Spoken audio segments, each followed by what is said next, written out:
السلام علیکم ورحمۃ اللہ وبرکاتہ۔ نحمده ونصلی علی رسولہ الکریم، اما بعد فاعوذ باللہ من الشیطان الرجیم، بسم اللہ الرحمن الرحیم، رب اشرح لی صدری ویسر لی امری واحلل عقدۃ من لسانی یفقہوا قولی۔ آپ کے پاس یہ کتاب ہے؟ دکھائیے مجھے۔ ماشاء اللہ، کیا بنا ہوا ہے اس کے اوپر؟ پرل بنا ہوا ہے۔ اور پرل کہاں ہوتا ہے؟ پرل قیمتی ہوتا ہے، اور اگر اس کو ظاہر کر دیا جائے، ایسے ہی کھلا چھوڑ دیا جائے، چوری ہو جاتا ہے۔ جی، ایک عورت بھی اللہ کی بہت خوبصورت اور حسین تخلیق ہے، موتیوں سے بھی بڑھ کے قیمتی ہے، اور اللہ نے اس کو جو حسن دیا ہے وہ سب کے لیے نہیں ہے۔ ہمارا حسن سب کے لیے نہیں ہے، ہر ایک کے لیے نہیں ہے۔ اللہ نے ہمیں جس کے لیے پیدا کیا ہے، جس کے لیے بنایا ہے، یہ اسی کا حق ہے۔ اب دیکھیے کہ بچپن سے ہی ایک چھوٹی سی بچی کو بھی جو شوق ہوتا ہے وہ کس چیز کا ہوتا ہے؟ سجنے، بننے، سنورنے کا۔ چھوٹے چھوٹے بچے ماؤں کی لپسٹکس کا کیا حال کرتے ہیں، صرف اپنے اوپر نہیں لگاتے، دیواروں پہ بھی لگا دیتے ہیں۔ اور اسی طرح قرآن مجید میں بھی آتا ہے، افمن ینشأ فی الحلیۃ، کیا وہ جو زیورات میں پالی جاتی ہے۔ تو سجنا، بننا، اچھا کپڑا، اچھا لباس، اچھا زیور، یہ عورت کی کمزوری ہوتی ہے۔ ہر عورت کو کسی نہ کسی درجے میں تھوڑا یا زیادہ پسند ہوتا ہے۔ اگر روزانہ اپنی زیب و زینت کا اہتمام نہ کرے تو خاص خاص مواقع پر ضرور کرتی، اور پھر اس میں بعض اوقات یہ ہوتا ہے کہ صرف زیب و زینت کرنے کا شوق نہیں ہوتا، اس کو نمایاں کرنے کا بھی بہت شوق ہوتا ہے۔ تو اس صورت میں پھر یہاں ایک امتحان شروع ہو جاتا ہے کہ ہمیں یہ زیب و زینت کس کس کے سامنے ظاہر کرنے کی اجازت ہے اور کس کے سامنے نہیں۔ تو یہ چھوٹی سی کتاب ہے، اس آیت سے متاثر ہو کر تحریر کر دی گئی۔ بہت سے لوگ کہتے رہتے ہیں کہ اپنی تفسیر لکھیں، لیکن اس کا تو وقت نہیں، سوچا چلے ایک آیت ہی صحیح، بلغوا انی ولو آیہ۔ قال اللہ تعالی، اللہ تعالی کا فرمان ہے، جب اللہ تعالیٰ کوئی بات فرماتے ہیں تو پھر کیا کرتے ہیں، کیسے سنتے ہیں؟ بہت دھیان سے، توجہ سے۔ وَقُل لِّلْمُؤْمِنَاتِ يَغْضُضْنَ مِنْ أَبْصَارِهِنَّ وَيَحْفَظْنَ فُرُوجَهُنَّ وَلَا يُبْدِينَ زِينَتَهُنَّ إِلَّا مَا ظَهَرَ مِنْهَا وَلْيَضْرِبْنَ بِخُمُرِهِنَّ عَلَى جُيُوبِهِنَّ وَلَا يُبْدِينَ زِينَتَهُنَّ إِلَّا لِبُعُولَتِهِنَّ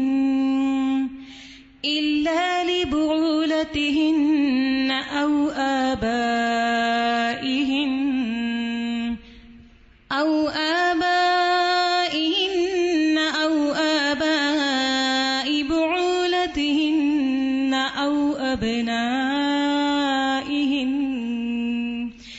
أَوْ أَبْنَاءِ بُعُولَتِهِنَّ أَوْ إِخْوَانِهِنَّ أَوْ بَنِي إِخْوَانِهِنَّ أَوْ بَنِي أَخَوَاتِهِنَّ أَوْ نِسَائِهِنَّ أَوْ مَا مَلَكَتْ أَيْمَانُهُنَّ أَوِ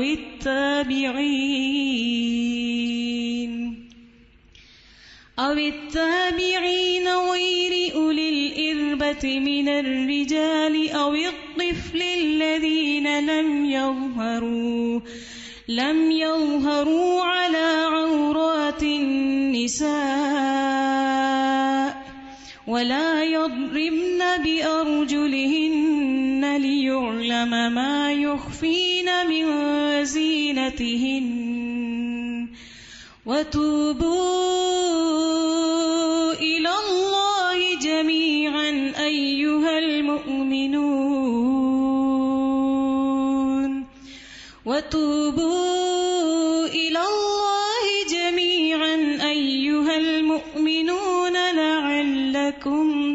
يفلحون. وقل للمؤمنات، اور مومن عورتوں سے کہہ دیجئے کیا کریں؟ اپنی نگاہیں نیچی رکھیں، یعنی اپنی نگاہوں کی حفاظت کریں اور اپنی شرم گاہوں کی حفاظت کریں اور اپنی زینت ظاہر نہ کریں، اپنی خوبصورتی نمایاں نہ کریں سوائے اس کے جو خود ظاہر ہو جائے، اور اپنے سینوں پر اپنی اوڑھنیاں ڈالے رکھیں، اور اپنی زینت ظاہر نہ کریں سوائے اپنے شوہروں کے یا اپنے باپ کے یا اپنے شوہروں کے باپ کے یا اپنے بیٹوں کے یا اپنے شوہروں کے بیٹوں کے یا اپنے بھائیوں کے یا اپنے بھائیوں کے بیٹوں کے یا اپنی بہنوں کے بیٹوں کے یا اپنی عورتوں کے یا اپنے غلاموں کے یا وہ زیر دست مرد جو کسی اور قسم کی رغبت نہ رکھتے ہوں، یا وہ بچے جو عورتوں کی پوشیدہ باتوں سے ابھی واقف نہ ہوئے ہوں اور اپنے پاؤں زمین پر مار کر نہ چلیں کہ ان کی پوشیدہ زینت لوگوں کو معلوم ہو جائے. اور اے مومنو، تم سب مل کر اللہ سے توبہ کرو تاکہ تم کامیاب ہو جاؤ.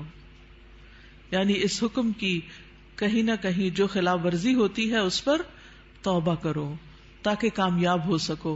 اس سے پتہ یہ چلتا ہے کہ اگر اس حکم کی خلاف ورزی کی گئی تو کہیں ایسا نہ ہو کہ کامیابی مخدوش ہو جائے.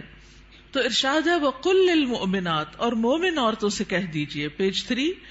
مومنات کون ہوتی ہیں؟ جو ایمان لانے والیاں ہیں، اللہ اور اس کے رسول محمد صلی اللہ علیہ وسلم کا حکم دل سے مان لینے والیاں، ماننے کے بعد ان احکامات پر عمل کرنے والیاں، اللہ سے اپنی محبت کے دعوے کو سچ کر دکھانے والیاں. اللہ تعالیٰ کا ارشاد ہے ان المسلمین والمسلمات والمؤمنین والمؤمنات والقانتین والقانتات والصادقین والصادقات والصابرین والصابرات والخاشعین والخاشعات والمتصدقین والمتصدقات والصائمین والصائمات والحافظین فروجهم والحافظات والذاکرین اللہ کثیرا والذاکرات اعد اللہ لهم مغفرة واجرا عظیما. بے شک مسلمان مرد اور مسلمان عورتیں اور مومن مرد اور مومن عورتیں اور فرما بردار مرد اور فرما بردار عورتیں اور سچے مرد اور سچی عورتیں اور صبر کرنے والے مرد اور صبر کرنے والی عورتیں اور عاجزی اختیار کرنے والے مرد اور عاجزی اختیار کرنے والی عورتیں اور صدقہ کرنے والے مرد اور صدقہ کرنے والی عورتیں اور روزہ دار مرد اور روزہ دار عورتیں اور اپنی شرمگاہوں کی حفاظت کرنے والے مرد اور حفاظت کرنے والی عورتیں اور اللہ کا بہت زیادہ ذکر کرنے والے مرد اور ذکر کرنے والی عورتیں، ان کے لیے اللہ نے مغفرت اور بہت بڑا اجر تیار کر رکھا ہے. اللہ کی بخشش اور بڑا اجر کس کے لیے ہے؟ ان صفات کے حامل مومن مردوں اور عورتوں کے لیے. تو ارشاد ہے وَقُلْ لِلْمُؤْمِنَاتِ، کیا ارشاد؟ پیج 4 یغضضن من ابصارہن، کہ وہ اپنی نگاہیں نیچی رکھیں. کیا مطلب ہے اس کا؟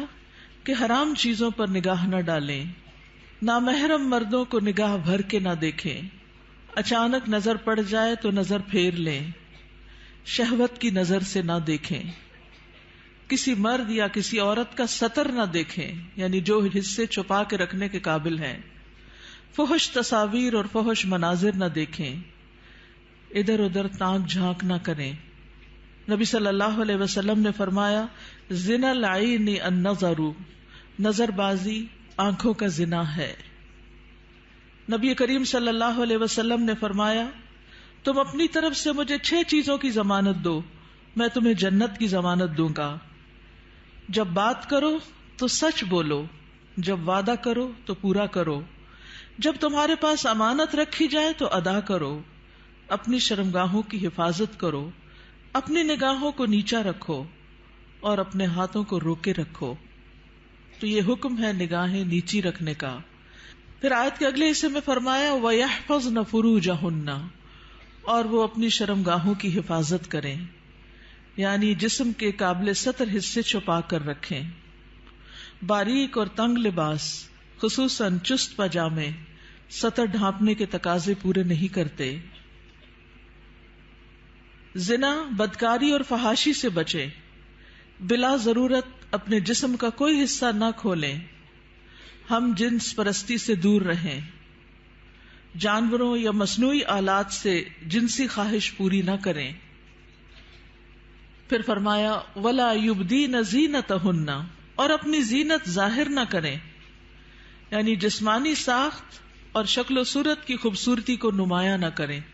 زینت میں دونوں چیزیں آ جاتی ہیں، جسم کا فگر بھی اور شکل و صورت کی خوبصورتی بھی. پھر مصنوعی اور آرائشی زینت جیسے زیور، لباس یا میک اپ وغیرہ چھپا کر رکھیں نان محرم سے. باریک لباس نہ پہنیں. گھر سے نکلتے وقت تیز خوشبو نہ لگائیں کیونکہ وہ بھی زینت کا حصہ ہے. رسول اللہ صلی اللہ علیہ وسلم نے فرمایا 2 قسم کے لوگ جہنمی ہیں جنہیں میں نے نہیں دیکھا. وہ لوگ جن کے پاس بیلوں کی دموں کی طرح کے کوڑے ہوں گے جن سے وہ لوگوں کو مارتے ہوں گے. وہ عورتیں جو لباس پہن کر بھی بے لباس ہوں گی، مائل کرنے والیاں، مائل ہونے والیاں، گویا ان کے سر بختی اونٹ کے کوہان کی مانند ہوں گے، یعنی سر خاص طور پر اوپر، سروں کے اوپر مزید بالوں اور کا جوڑا بنا کے یا اونچے کر کے اس کو اٹھایا ہوا ہو. وہ جنت میں داخل نہ ہوگی اور نہ اس کی خوشبو پائیں گی، حالانکہ اس کی خوشبو اتنی اور اتنی دور سے آتی ہوگی. یہ صحیح مسلم کی روایت ہے. پھر فرمایا الا ما ظہر منہا، سوائے اس کے جو اس میں سے ظاہر ہو جائے. وہ زینت جو خود بخود ظاہر ہو جائے، نہ کہ ظاہر کی جائے. مثلا چادر کا ہوا میں اڑ جانا اور زینت کا کھل جانا. وہ زینت جس کو چھپانا ممکن نہ ہو، جیسے چادر، گاؤن یا سکارف وغیرہ. جسمانی ساخت میں سے دراز قد یا متناسب جسم ہونا، اس میں بھی ایک اٹریکشن ہوتی ہے، اب یہ چھپائی نہیں جا سکتی. سیدنا ابن مسعود اس کی تفسیر میں فرماتے ہیں کالرداء والثیاب، جیسے چادر اور کپڑے. چادر جو اوپر کی چادر یا گاؤن وغیرہ ہوتا ہے، یا جو کپڑے نیچے سے نظر آ جاتے ہیں. یاد رہے زینت ظاہر ہونے اور زینت ظاہر کرنے میں فرق ہے. ایک وہ ہے جو آپ خود کھول دیتے ہیں اور ایک وہ ہے جو اتفاق سے ہو جاتی ہے. پھر فرمایا وَلْيَضْرِبْنَ بِخُمُرِهِنَّ عَلَى جُيُوبِهِنَّ، اور وہ اپنی اوڑھنیاں اپنے سینوں پہ ڈالے رکھیں. خمار یعنی سر کے کپڑے یا دوپٹے سے خواتین سر، بال، کان، گردن اور سینہ ڈھانپ کر رکھیں، کیونکہ کچھ خواتین جب سکارف پہنتی ہیں تو اس کو اتنا زیادہ اسٹرولر کی طرح لپیٹنا شروع کر دیتی ہیں کہ وہ بعض اوقات تو گلے کا کچھ حصہ بھی نظر آ رہا ہوتا ہے اور سینہ تو پورا کھل جاتا ہے. بعض ایک پلو اوپر کر کے نقاب بنا لیتی ہیں، ان کا آدھا سینہ نظر آ رہا ہوتا ہے، یعنی آدھا ڈھانکا ہوا ہوتا ہے، آدھا نمایاں ہوتا ہے، وہ اور زیادہ اٹریکٹیو ہو جاتا ہے، زیادہ توجہ کھینچنے لگتا ہے. تو اس لیے اللہ کا حکم ہے کہ عورت اپنے سینے کے حسن کو چھپا کر رکھے مردوں سے، کیونکہ یہ مرد کے لیے ایک فتنہ بن جاتا ہے. باریک دوپٹہ جس میں سے بال اور گردن جھلک رہے ہو وہ نہ اوڑھیں. زمانہ جاہلیت میں عورتیں پردے کا اہتمام نہیں کرتی تھیں، بلکہ جب کوئی عورت مردوں کے پاس سے گزرتی تو اپنے سینے کو کھول کے گزرتی. بسا اوقات وہ اپنی گردن، بالوں کی مینڈیاں اور کانوں کی بالیاں تک ننگا کر لیتی تھی. کیا کیا؟ گردن، بالوں کی مینڈیاں اور کانوں کی بالیاں، ان کو نکال لیتی تھی. اب بھی آپ نے دیکھا ہوگا بعض سکارف اس طرح پہنتے ہیں کہ کانوں کا زیور باہر لٹک رہا ہوتا ہے. لہٰذا اللہ تعالیٰ نے مومن عورتوں کو حکم دیا کہ وہ ایسے مواقع پر پردے کا اہتمام کریں. سیدہ عائشہ فرمایا کرتی تھی جب یہ آیت نازل ہوئی وَلْيَضْرِبْنَ بِخُمُرِهِنَّ عَلَى جُيُوبِهِنَّ، تو ان سب نے اپنے تہ بندوں کو کناروں سے پھاڑ کر ان کی اوڑھنیاں بنا لی. یعنی جو نیچے تہ بند ہوتا ہے نا، جو نیچے پہنتے ہیں شلوار کی طرح، تو انہوں نے کیا کیا کہ اور اگر کپڑا نہیں ملا سر کا اس طرح چادر بنانے والا تو انہوں نے انہی کو ہی ذرا صحیح کر کے، یعنی اس کے کنارے وغیرہ کاٹ کے اس کو چادر کی شکل دے دی. پھر فرمایا وَلَا يُبْدِينَ زِينَتَهُنَّ إِلَّا، اور وہ اپنی زینت ظاہر نہ کرے مگر اپنے شوہروں کے لیے آگے آ رہا ہے.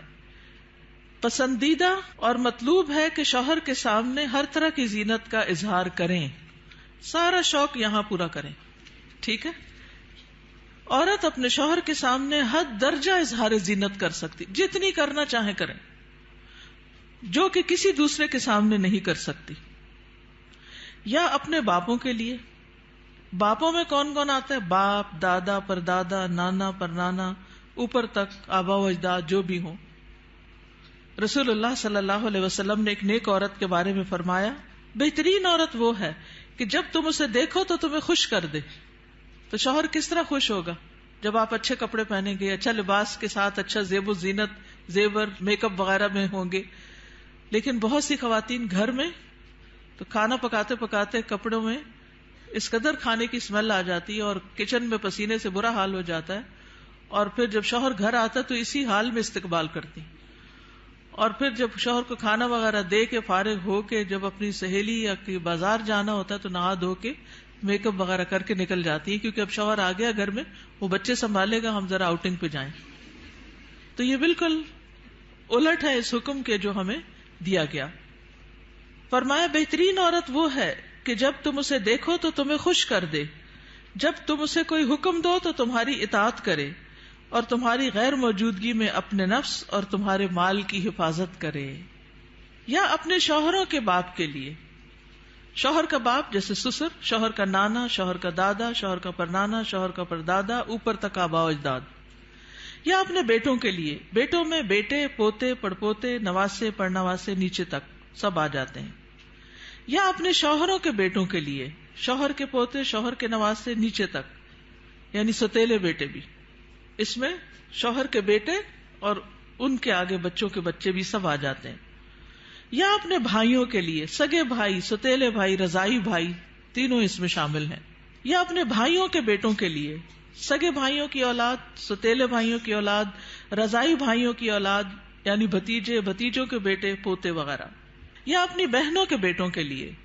سگی بہنوں کی اولاد، ستیلی بہنوں کی اولاد، رضائی بہنوں کی اولاد، یعنی بھانجے، بھانجوں کے بیٹے، پوتے وغیرہ. یا اپنی عورتوں کے لیے. قابل اعتماد اور باکردار عورتیں. نبی کریم صلی اللہ علیہ وسلم نے فرمایا، لا تباشر المرأة المرأة، پہلی طاقت پیش ہے، ٹھیک کر لیجئے. لا تباشر المرأة المرأة فتنعتها لزوجها كأنه ينظر إليها، کوئی عورت کسی عورت کے جسم کے ساتھ جسم نہ لگائے. بعض اوقات لوگ حق کر رہی ہوتی ہیں لڑکیاں ایک دوسرے کو، تو اتنا زیادہ چپک جاتی ہیں ایک دوسرے سے، یہ بھی درست نہیں. اور پھر اس طرح بھی کہ وہ اپنے شوہر سے اس کا حلیہ بیان کرے، یعنی جس طرح وہ فیل کرے اس عورت کو، پھر گھر جا کے اپنے میاں کو اس کی ساری تعریف کر کے بتائے کہ گویا وہ اسے دیکھ رہا ہے. یا تمہارے دائیں ہاتھ جن کے مالک ہوئے. لونڈیاں اور غلام مراد ہیں یہاں، لیکن جو گھریلو ملازمین ہیں یہ لونڈی غلام میں شامل نہیں ہوتے، ان سے احتیاط برتنی چاہیے. گھریلو مرد ملازمین کے ساتھ گفتگو میں محتاط رویہ اختیار کریں، جیسے ڈرائیور ہو، چوکیدار ہو، ان کے ساتھ بہت ہنس ہنس کے بات کرنے کی ضرورت نہیں. مذکورہ بالا تمام رشتوں کے سامنے زینت کا اظہار کرتے ہوئے ان کے مقام اور احترام کو پیش رکھیں. جوان بچوں کے سامنے سینہ اور گریبان کھولنے میں احتیاط برتیں، یعنی ان میں سے جو بھائی جوان ہیں یا بیٹے جوان ہیں یا پوتے وغیرہ، تو ان کے سامنے اپنے سینے کو بہت نمایاں نہ کریں، اور اسی طرح اپنے سطر کو چھپا کر رکھیں. سیدنا انس بیان کرتے ہیں کہ نبی کریم صلی اللہ علیہ وسلم فاطمہ رضی اللہ تعالی عنہا کے لیے غلام لائے جو آپ نے ان کو ہبہ کر دیا. انس رضی اللہ عنہ نے کہا کہ فاطمہ پر اس وقت ایسا کپڑا تھا جب وہ اسے اپنے سر پر اوڑھتی تو ان کے پاؤں تک نہ پہنچتا، جب وہ اسے اپنے پاؤں چھپاتی تو سر پر نہ رہتا. یاد رکھیے وہ پاؤں بھی چھپا رہی تھی. جبکہ نبی کریم صلی اللہ علیہ وسلم نے ان کی یہ الجھن دیکھی تو فرمایا، بے شک تمہارے لیے کوئی حرج نہیں، تمہارے سامنے صرف تمہارے والد اور تمہارا غلام ہے. اس غلام کا نام عبداللہ بن مسعدہ تھا. یہ فزاری تھے، سخت سیاہ فام. سیدہ فاطمہ نے انہیں پرورش کر کے آزاد کر دیا تھا رضی اللہ تعالی عنہا. اب التابعین غیر اولی الاربۃ من الرجال، یا پیروی کرنے والے غیر حاجت مند مرد، یعنی یہ کون سے مرد ہیں جن سے پردے میں نرمی اختیار کی جا سکتی ہے؟ نکاح کی حاجت نہ رکھنے والا. بعض ہوتے ہیں نا بچپن سے خاندانوں کے ساتھ لگ جاتے ہیں اور وہ پوری زندگی ایک بچوں کی طرح ہی ساتھ ہوتے ہیں، اور پھر بڑھاپے کی عمر میں ان کا کوئی اور ٹھکانہ نہیں ہوتا، تو وہ یعنی کہ گھروں میں اگر ہوتے ہیں ان کو گھر کی جو لڑکیاں ہیں وہ اپنی بیٹیوں کی طرح ہی ہوتی ہیں، اور ویسے بھی انہیں شادی کا کوئی شوق نہیں ہوتا، عورتوں سے رغبت نہ رکھنے والا بدھو قسم کا، بے وقوف بدھو جس میں شہوت نہ ہو، بالکل بوڑھا. بعض اوقات ایسے بچے ہوتے ہیں نا اسپیشل بچے کہ جن کو کوئی مینٹلی ان کو کوئی سمجھ نہیں ہوتی، جنسی خواہشات سے آری، مخنث اور ہجڑے جن میں کوئی شہوت نہ ہو. یہ یاد رکھیے کیونکہ بعض ہجڑے جو ہیں ان کے اندر سب کچھ ڈیولپڈ ہوتا ہے. لیکن ان افراد کے سامنے زینت کا اظہار کرتے ہوئے بھی احتیاط کا دامن نہ چھوڑیں، پھر بھی محتاط رہیں. غیر اولی الاربا سے مراد وہ بے خبر ہے جس میں شہوت نہ ہو، یہ سیدنا ابن عباس کا قول ہے. او الطفل الذین لم یظہروا علی عورات النساء، یا وہ بچے جو عورتوں کی چھپی ہوئی باتوں سے ابھی واقف نہیں ہوئے. نابالغ بچے جن کا جنسی شعور بیدار نہ ہوا ہو، جو کم عمری کی وجہ سے عورتوں کے حالات اور مخصوص اوصاف سے واقف نہ ہوں، جن کو کوئی سمجھ نہ ہو پیریڈز کیا ہوتے ہیں، اور یعنی ابھی ان کی عورتوں سے متعلق جو خاص باتیں ہیں ان کو سمجھ نہ ہو. ابن کثیر کہتے ہیں جب بچہ بالغ ہو یا بلوغت کے قریب ہو اور ان چیزوں کو جانتا پہچانتا ہو، بدصورت اور خوبصورت عورت میں تمیز کر سکتا ہو، یعنی جس دن بچہ یہ کہ نا ماما وہ بہت خوبصورت ہے، تو اسے عورتوں کے پاس نہ آنے دیا جائے. یہ ابن کثیر کی تفسیر ہے. کسی خاص عمر کی یہاں قید نہیں، بچے کی سمجھ کے مطابق احتیاط سے کام لیتے ہوئے زینت کا اظہار کرے. لیکن افسوس ہوتا ہے ان خواتین پر جو اچھے بھلے جوان لڑکوں کو گلے لگا لیتی ہیں، یا ان کے سر پہ ہاتھ پھیرنے لگتی ہیں، یا ہاتھ ملانا شروع کر دیتی ہیں. یہ بھی اس حکم کے منافی ہے، چاہے بچپن سے اس بچے کو آپ نے پالا ہی کیوں نہ ہو. وَلَا يَضْرِبْنَ بِأَرْجُلِهِنَّ لِيُعْلَمَ مَا يُخْفِينَ مِنْ زِينَتِهِنَّ، اور وہ اپنے پاؤں مارتی ہوئی نہ چلیں کہ جو وہ اپنی زینت میں سے چھپاتی ہیں اس کو جان لیا جائے. یعنی مردوں کو متوجہ کرنے والی چال نہ چلیں، یعنی چلتے ہوئے بھی ایک وقار کا خیال رکھیں. جھنکار والی پازیب نہ پہنے، یعنی پاؤں کا زیور ایسا کہ جو چھن چھن کرے اور بازار میں دوسروں کو متوجہ کرے، وہ نہیں پہنے. باہر گھر میں پہن سکتے ہیں. آواز پیدا کرنے والا جوتا استعمال نہ کرے، یعنی جیسے بہت ہائی ہیل پہن کے پھر وہ ٹک ٹک ٹک سے سب متوجہ ہو جاتے ہیں، اس سے بھی بچیں. تیز خوشبو استعمال نہ کریں. ابن کثیر کہتے ہیں اس ممانعت میں ہر وہ چھپی ہوئی زینت داخل ہے جو حرکت کرنے سے ظاہر ہو جائے. اسی ضمن میں عورت کو خوشبو لگا کر باہر نکلنے سے بھی منع کیا گیا ہے کہ لوگ اس کی خوشبو محسوس کریں. زمانہ جاہلیت میں رواج تھا کہ عورت جب راستے میں چلتی اور اس نے پاؤں میں پازیب پہنی ہوتی جس کی آواز سنائی نہ دیتی، تو وہ اپنے پاؤں زمین پر اس طرح مارتی جس سے مردوں کو پازیب کی جھنکار سنائی دیتی. تو اللہ تعالیٰ نے مومن عورتوں کو ایسا کرنے سے منع کر دیا.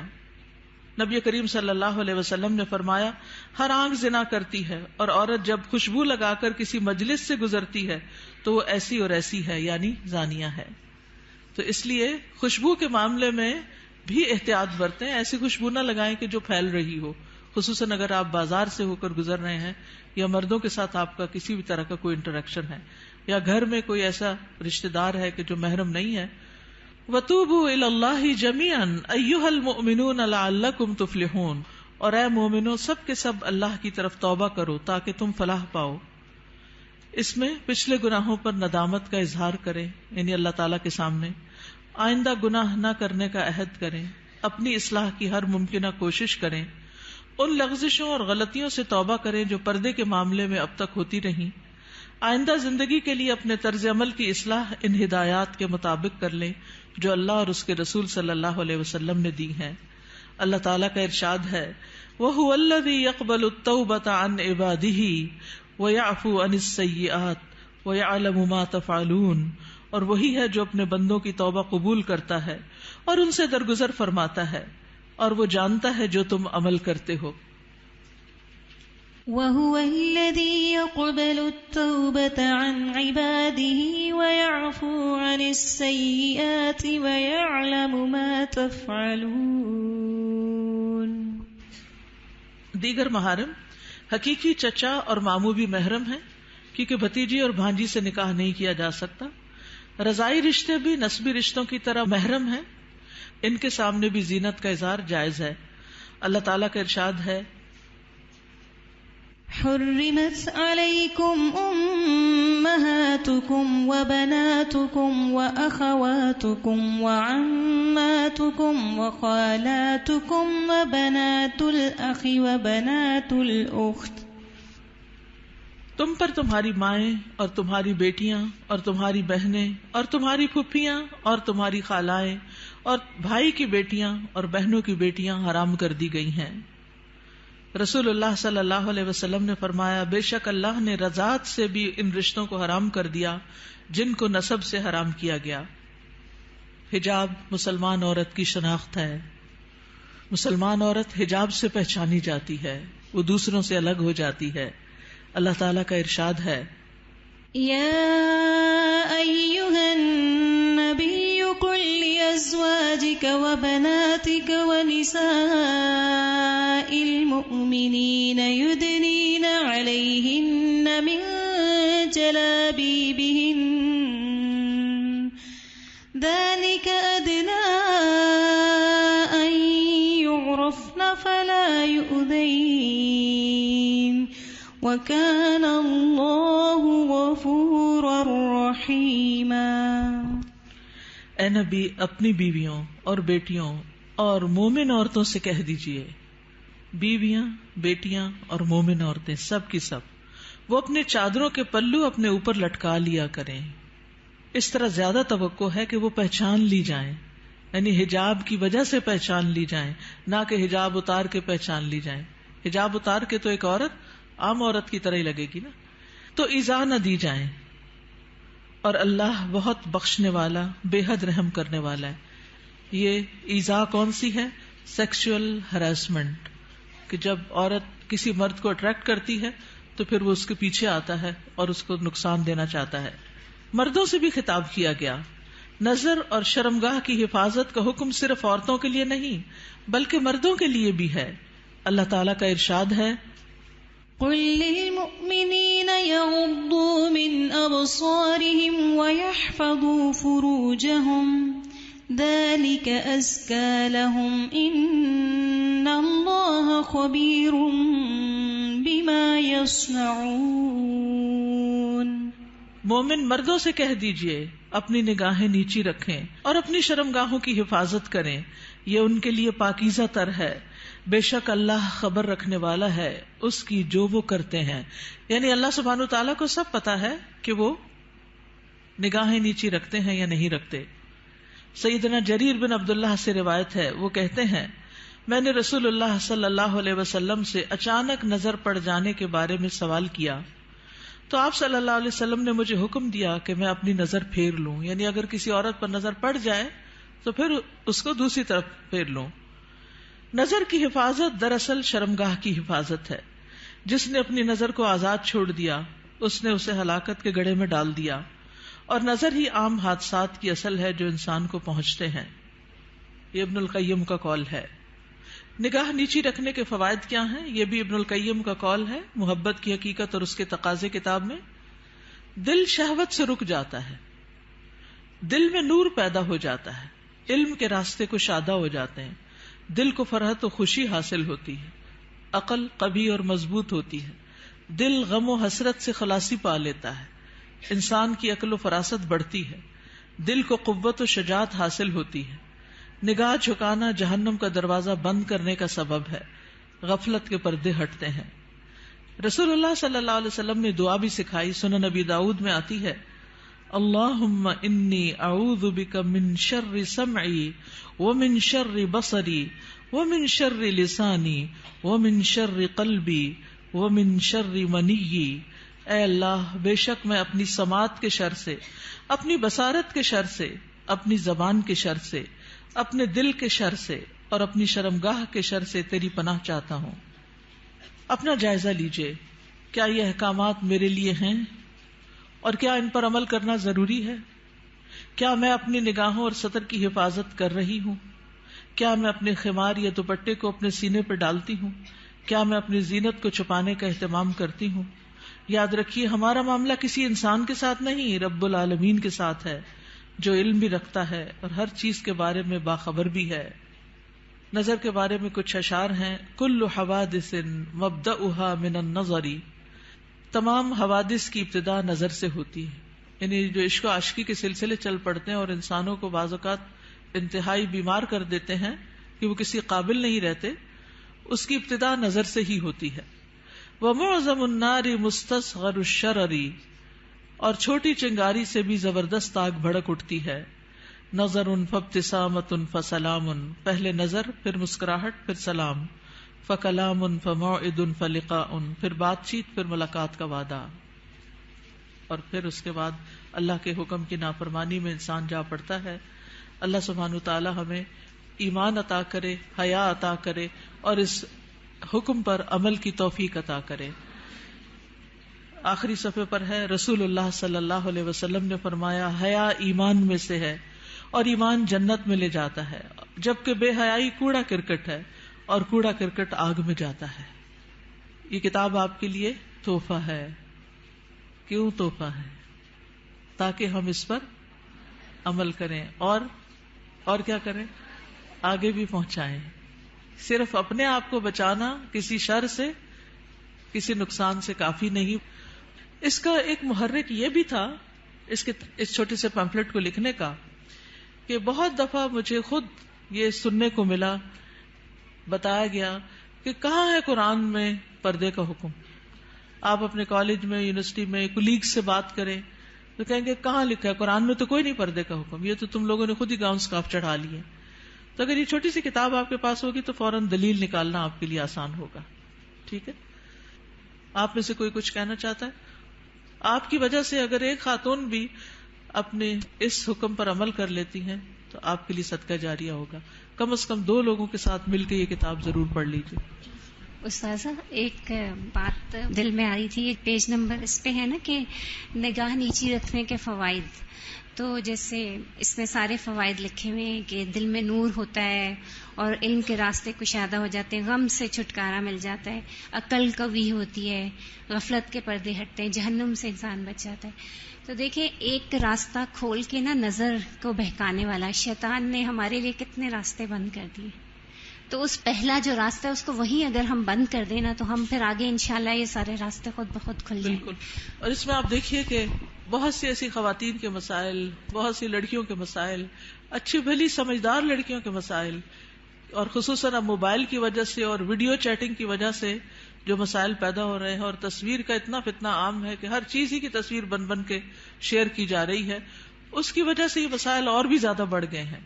اور بعض اوقات انسان ایسے فساد میں جا پڑتا ہے کہ جو اس کی عقل پہ بھی پردہ ڈال دیتا ہے، پھر اس میں نہ اپنی عزت کی پرواہ ہوتی ہے، نہ ماں باپ کی، نہ کسی دین کی اور نہ کسی اور کی. تو اس لیے بہت ضروری ہے کہ اس چیز کو عام کیا جائے اور لڑکیوں کو اس فتنے سے بچایا جائے. جی ستیلے بھائی محرم ہوتے ہیں. نمازوں میں خشوع کا مسئلہ ہر ایک کو رہتا ہے، تو نگاہ کی حفاظت سے نمازوں میں بھی خشوع آتا ہے. کوشچن ہے جیسے سعودی عرب میں وہ لوگ آنکھوں کا بھی پردہ کرتے ہیں، اور یہی ہے کہ آپ نے جیسے آیت پڑھی اس کا ترجمہ پڑھا ہے تو اس کا ترجمہ یہی ہوتا ہے کہ لٹکایا جائے کپڑا. تو وہ لوگ اس طرح کہتے ہیں کہ آنکھ کا پردہ وہ دوپٹہ اس طرح کرتے کہ آنکھوں تک آتا ہے. تو اس میں آپ کیا کہیں گے؟ اور دوسرا یہ کہ ان کا جو گاؤن ہے وہ پاؤں کے نیچے تک ہوتا ہے، کیا یہ حالات؟ جی گاؤن نیچے تک ہونا چاہیے، ٹخنے ننگے نہیں ہونے چاہیے. اور ابھی زمین کو جو ٹچ کر رہا ہوتا ہے. جی تو آنکھ کے پردے میں آپ کیا کہتے ہیں اس میں؟ جس طرح وہ لوگ کرتے ہیں، جی جتنا انسان اپنے آپ کو ڈھانک سکے اتنا ہی بہتر ہے. مطلب وہ لوگ پلہ جو ہے اوپر کر کے کرتے ہیں، لیکن ہمارے یہاں ایسا کوئی دیکھیے ہمارے یہاں بھی جب میں چھوٹی ہوتی تھی تو اس وقت جو نقاب ہوتا تھا وہ پورے جارجٹ کے کپڑوں کا وہ نیچے ڈالتے تھے. میں خود یونیورسٹی میں، پنجاب یونیورسٹی میں جب میں پڑھتی تھی تو میرے اپنے نقاب اسی طرح کا لگا ہوا تھا، اور جو ینگ ٹیچرز ہوتے تھے ان کی کلاس میں پورا ڈال کے بیٹھتی تھی، سامنے نہیں دیکھتی تھی. یہ پیج نمبر 4 پہ نا لاسٹ میں ہے یا غضضن من ابصارہن، بالکل لاسٹ میں، اور اپنے ہاتھوں کو روکے رکھو. یہ مجھے تھوڑا سا یعنی یہ حدیث ہے نا جس میں بہت سی چیزوں کے روکنے کی بات ہے. مسلمان وہ ہوتا ہے نا جس کے ہاتھ اور زبان سے دوسرے محفوظ رہیں. ہاتھوں کو روکے رکھو شر سے، کسی کو تکلیف دینے سے.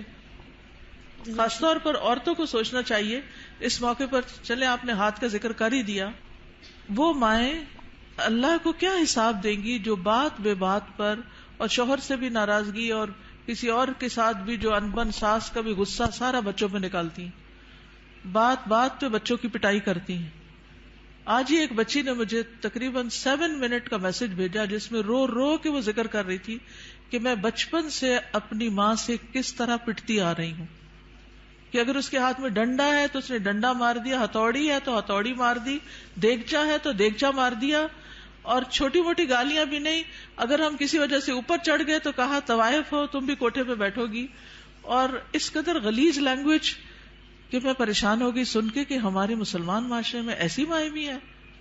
تو یہ ہے ہاتھوں کو روکنے کا مطلب کہ جس پر ہاتھ چلانے کا بس چلتا ہو اس سے اپنے آپ کو روک کے رکھیں. چھوٹی چھوٹی باتوں میں بال کھینچ دینا، کان مروڑ دینا، ہاتھ مروڑ دینا، دھکا دے دینا، اٹھا کے پٹخا کے بچے کو پھینکنا، اس سب کا حساب دینا ہوگا. یہ ظلم کی بدترین قسم ہے اور اس سے پرہیز کرنا چاہیے. چلیے آج کے دن سیٹرڈے کو ہم فقہ القلوب پڑھتے ہیں اور میرا بالکل دل نہیں چاہتا کہ ہم فقہ القلوب کو چھوڑ دیں، کیونکہ اس کتاب سے میں نے بہت کچھ سیکھا ہے اور یہ بہت زیادہ ایمان کو بڑھانے والی ہے. تو برکت کے لیے تھوڑا سا آپ سب کے ساتھ بھی شیئر کرتی ہوں تاکہ آپ بھی اس کو شروع کر لیں، کیونکہ فقہ القلوب جو ہے وہ قلب سے تعلق رکھتی ہے اور جب تک قلب کی اصلاح نہ ہو تو باقی اعضاء کی ہو نہیں سکتی. پیج 719. کچھ لوگ پچھلے سال آپ میں سے ہمارے ساتھ فقہ القلوب میں شریک ہوتے تھے اور پھر وہ چلے گئے تو ان کا فقہ القلوب بھی چھوٹ گیا. تو میں چاہوں گی کہ وہ دوبارہ سے شروع کر لیں، اور جو ساتھ چلتے رہے وہ تقریباً 100 پیجز تو سال میں میرے خیال ہو ہی گئے ہیں. فالایمان محلہ القلب، تو ایمان کا مقام دل ہے. وَإِذَا دَخَلَ فِيهِ جَاءَ بِكُلِّ خَيْرٍ، جب ایمان دل میں داخل ہو جاتا ہے تو ہر طرح کی خیر لے آتا ہے، پھر خیر پھوٹ پڑتی ہے. وَإِذَا لَمْ يَدْخُلِ الْإِيمَانُ فِي الْقَلْبِ، اور جب ایمان دل میں داخل نہیں ہوتا فَلَا فَائِدَةَ مِنَ الْعَمَلِ مَعَهُ، تو کوئی فائدہ نہیں ہوتا اس کے ساتھ عمل کرنے کا.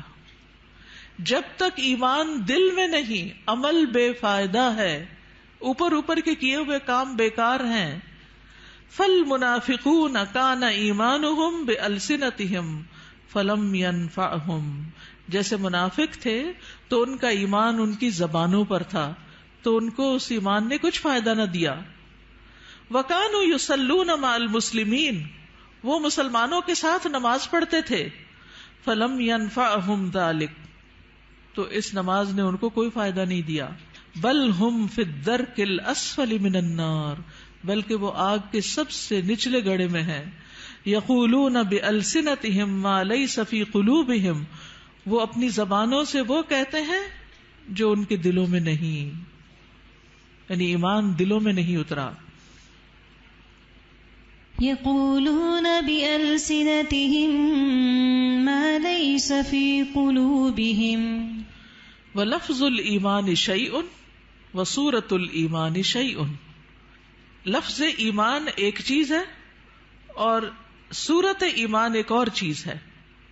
وعلم الایمان شیء، اور ایمان کا علم ایک اور چیز ہے. تو لفظ، صورت اور علم تینوں الگ الگ ہیں، لیکن حقیقت الایمان شیء اعظم من ھذا کلہ، لیکن حقیقت الایمان ان سب سے بڑی چیز ہے. وَكُلُّ شَيْءٍ يُصْنَعُ فِي مَكَانٍ وَمَكَانُ تَجْرِيبِهِ فِي مَكَانٍ آخَرٍ كَالسَّيَّارَةِ وَالْقَلَمِ وَنَحْوِهِمَا، ہر چیز بنائی جاتی ہے ایک جگہ پر، یعنی ایک پین کی فیکٹری ہے، ایک کار کی فیکٹری ہے. وَمَكَانُ تَجْرِيبِهِ، اور اس کی جو تجربہ گاہ ہے وہ کسی اور جگہ پر ہے، یعنی وہ چلائی کہیں اور جاتی ہے. کَالسَّيَّارَةِ، جیسے کار بنتی کہاں ہے؟ کار فیکٹری میں، اور چلتی کہاں ہے؟ سڑک پر. قلم بنتا کہاں ہے؟ فیکٹری میں، اور چلتا کہاں ہے؟ کاغذ پر. وَنَحْوِهِمَا، اور اسی طرح. وَكَذَلِكَ عِلْمُ الْإِيمَانِ لَهُ مَكَانٌ، اسی طرح ایمان کے علم کی بھی ایک جگہ ہے. ومکان معرفته وتجریبه له میدان آخر، اور اس کی پہچان کی جگہ اور اس کے تجربے کی جگہ ایک اور ہے. وذلك لا يتم ولا يحصل الا بالمجاهدة والتضحية بكل شيء، اور یہ پورا نہیں ہوتا اور حاصل نہیں ہوتا مگر سخت محنت سے اور قربانی سے، جو ہر چیز کی ہوتی ہے، من اجل الحصول علیہ، اس چیز کو حاصل کرنے کے لیے. فہو اغلی شیء فی الدنیا والآخرہ، تو وہ دنیا اور آخرت میں سب سے زیادہ قیمتی چیز ہے. وطریق الایمان تعب فیہ آدم، ایمان کا جو راستہ ہے اس میں آدم علیہ السلام بھی تھکے تھے. کیا ہوا تھا ان کے ساتھ؟ جب ان کو امتحان میں ڈالا گیا، تجربہ گاہ میں ڈالا گیا، ٹیسٹ میں ڈالا گیا، تو شیطان نے ان کو ورغلا لیا. وَنَاحَ لِأَجَلِهِ نُوحٌ، اور مورن کیا یا غم کیا اسی کی وجہ سے نوح علیہ السلام نے. وَرُمِيَ فِي النَّارِ الْخَلِيلِ، اور آگ میں پھینکے گئے خلیل اللہ ابراہیم علیہ السلام. وَاسْتَجْعَ لِلذَّبْحِ اسماعیل، اور لیٹے ذبح ہونے کے لیے اسماعیل علیہ السلام. وَبِيعَ وَسُجِنَ یوسف، اور بیچے گئے اور قید کیے گئے یوسف علیہ السلام.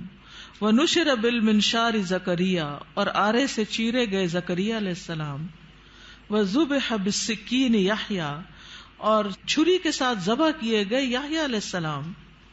وَقَاسَ الضُّرُّ ایوب، اور بیماری کو سفر کیا، قاسا کا معنی سفرڈ، الضر بیماری کو ایوب علیہ السلام نے.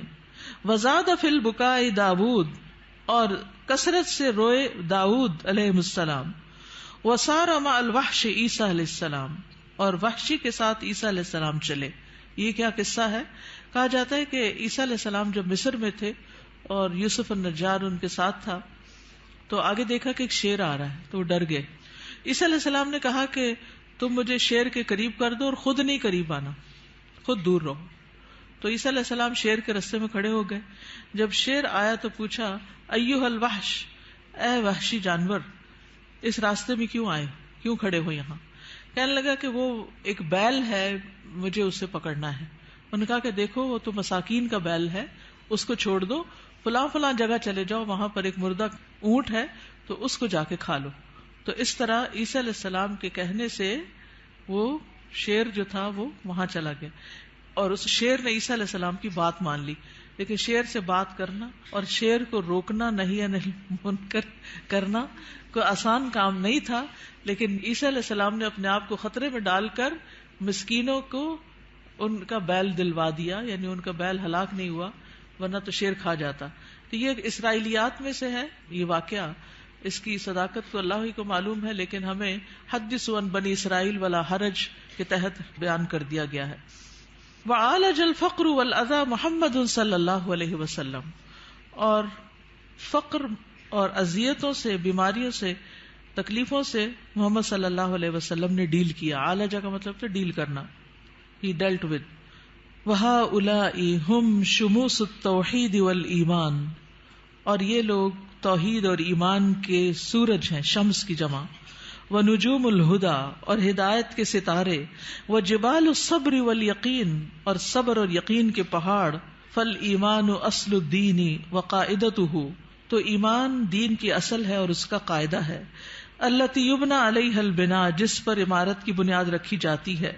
فَهُوَ بِمَنزِلَةِ تَسْوِيَةِ الْأَرْضِ وَسَقْيِهَا، اور وہ زمین کو ہموار کرنے اور اسے سیراب کرنے کے برابر ہے. اما الامور الباقیۃ فی الدین، اور جہاں تک دین کے باقی امور کا تعلق ہے، فہی بمنزلۃ الاشجار والحبوب، تو ان کا مقام درختوں اور دانوں کی طرح ہے. التی یمکن زرعها وغرسها فی هذه الارض، جن کو اس زمین میں اگایا اور بویا جا سکتا ہے. فہی تنمو بقدر خصوبۃ الارض، تو وہ اگتے ہیں جتنی زمین زرخیز ہوتی ہے. واستعدادها كما انها تثمر بقدر الجهود المبذولة في تمهيد الارض وسقيها، جس طرح وہ پھل لاتی ہے جتنی اس پہ محنت کی جاتی ہے زمین کو تیار کرنے، ہموار کرنے اور اس کو سیراب کرنے میں. فالایمان هو ارض الدین، کتنا خوبصورت جملہ ہے چھوٹا سا، ایمان دین میں زمین کی طرح ہے. والدعوۃ نبتها وطلعها، اور دعوت دین کیا ہے؟ اس کا پودا اور اس کا خوشہ.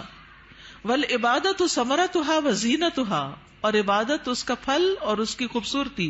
والعلم یرویها ویسقیها، علم اس پودے کو سیراب کرتا ہے اور اسے ہرا بھرا کرتا ہے. والجنۃ ورضا الرب غایتها، اور جنت اور رب کی رضا یہ اصل گول ہے، اصل غایت ہے، اصل مقصد ہے. ولا يمكن ان نحصل على حقيقة الإيمان الا اذا تيقنا ان جميع المخلوقات في السماوات والارض قويها وضعيفها كالحية الميتة. ہم ایمان کی حقیقت کو اس وقت تک نہیں پا سکتے جب تک ہمیں یقین نہ ہو کہ ساری کی ساری مخلوقات، آسمانوں کی اور زمین کی، ان کی مضبوط اور ان کی ضعیف یہ مردہ سانپ کی طرح ہے. لا تنفع ولا تضر، جو نہ فائدہ دے سکتی ہے نہ نقصان. یہ ہے اصل ایمان، ایسا یقین کہ نہ کوئی فائدہ دے سکتا نہ کوئی نقصان دے سکتا ہے، الا باذن اللہ، مگر اللہ کے اذن سے. مردہ سانپ سے تو آپ نہیں ڈرتے نا، تو لوگوں کا ڈر بھی نہیں ہونا چاہیے. لیکن جب ہم لوگوں سے ڈرتے ہیں، یعنی اس سینس میں ڈرتے کہ اگر میں نے اس کی بات نہ مانی، یہ مجھے کہہ رہا ہے حجاب اتار دو، نہیں مانی تو پھر کیا ہوگا، میرا تو بڑا نقصان ہو جائے گا، یا یہ مجھے جو کہہ رہا ہے میں اسے کر لوں ورنہ مجھے ایسا اور ایسا نقصان ہو جائے گا. تو بہت سے لوگ اللہ کی نافرمانی کے کام جو ہیں وہ صرف لوگوں کے ڈر سے کرتے رہتے ہیں کہ لوگ کیا کہیں گے. تو یاد رکھیے ساری مخلوقات مردہ سانپ کی طرح. یہ جملہ یاد رہے گا. جب یہ یاد رہے گا نا تو پھر اللہ کا حکم ماننا مشکل نہیں رہے گا. ولا تعطی ولا تمنع الا بامر اللہ، نہ یہ دیتی ہیں نہ روکتی ہیں مگر اللہ کے حکم سے. وان کل شیء بید اللہ، اور یہ کہ ہر چیز اللہ کے ہاتھ میں ہے. وان ما سوى اللہ لیس بیدہ شیء، اور اللہ کے علاوہ جو بھی ہے اس کے ہاتھ میں کچھ نہیں. کما قال سبحانہ، جیسا کہ اللہ تعالیٰ کا فرمان ہے، الا لہ الخلق والامر تبارک اللہ رب العالمین. خبردار اللہ ہی کی ہے مخلوق اور حکم بھی اللہ ہی کا ہے. بہت بابرکت ہے اللہ جو رب ہے سارے جہانوں کا.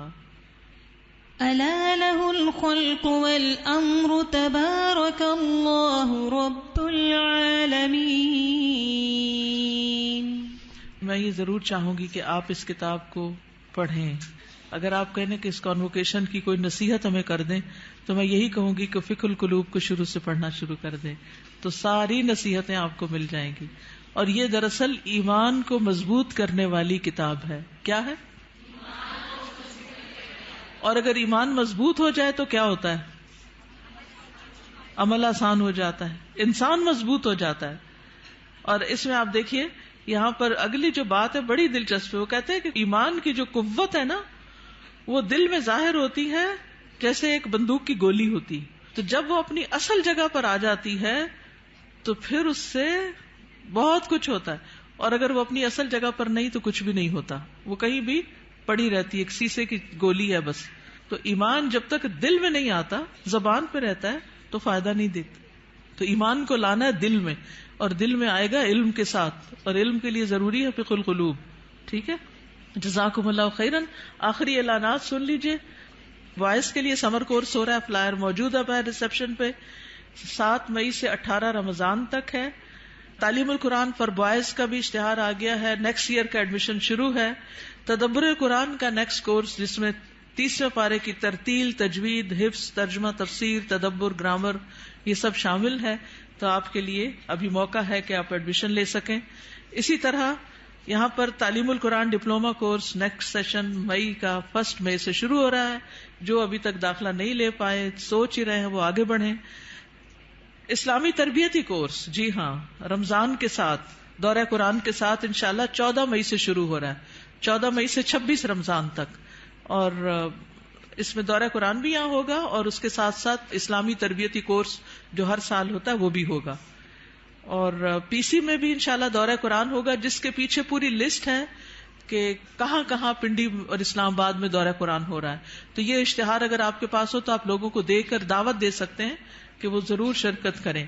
سمر کورسز ہیں. ہمارے بچے کا پروگرام جہاں پر ہوتا ہے اس میں الفاظ اکیڈمی میں بھی دورہ قرآن ہو رہا ہے. اور سمر کورس 2018 جیسا کہ آپ کو معلوم ہے کہ 19 فروری کو امی جان دنیا سے رخصت ہو گئی. انا للہ و انا الیہ راجعون. اللہ تعالیٰ ان کی بخشش فرمائے. آپ میں سے بہت سی بچیاں جو آج یہاں موجود ہیں وہ ان کو کسی نہ کسی طرح جانتی ہیں. وہ تقریباً ہر تعلیم القرآن میں ایڈمیشن لے لیتی تھیں، پھر ایک دفعہ تعلیم التجوید میں بھی لے لیا انہوں نے، پھر تدبر قرآن کو بھی اٹینڈ کرنا ایز اے لسنر شروع کر دیا. تو بہرحال وہ فوت ہوئی تو ان کی وفات کے موقع پر کچھ لوگوں نے اپنے تاثرات کا اظہار کیا اور پھر یہ خواہش ظاہر کی کہ نانی اماں کے اوپر ایک کتاب لکھی جائے. تو الحمدللہ کوثر فیض کو اللہ جزائے خیر دے، اس نے مختصر سے عرصے میں یہ کتاب لکھ لی اور الحمدللہ کتاب چھپ کر آ گئی ہے. تو جو گریجویٹس ہیں ان کے لیے یہ گفٹ ہے کتاب. جب آپ باہر نکلیں گے گریجویٹس، باقی جو اسٹوڈنٹس وغیرہ ہیں وہ اگر خود لے لیں تو بہت اچھا ہے. بہت انسپریشنل کتاب ہے. ان کی زندگی میں جو اعمال اور ان کے عادات اور انہوں نے جیسے ہم لوگوں کو پالا اس کی بہت سی کہانیاں ہیں. تو جن لوگوں کو کہانیاں پڑھنے وغیرہ کا شوق ہوتا ہے ان کے لیے ایک اچھی کتاب ہے. تو آپ اپنے لیے بھی اور دوسروں کے لیے بھی کتاب، اپنے لیے تو گفٹ ایک ہی لیں گے لیکن دوسروں کے لیے لینی ہو تو اسٹال پر اویلیبل ہے. جزاکم اللہ خیرا.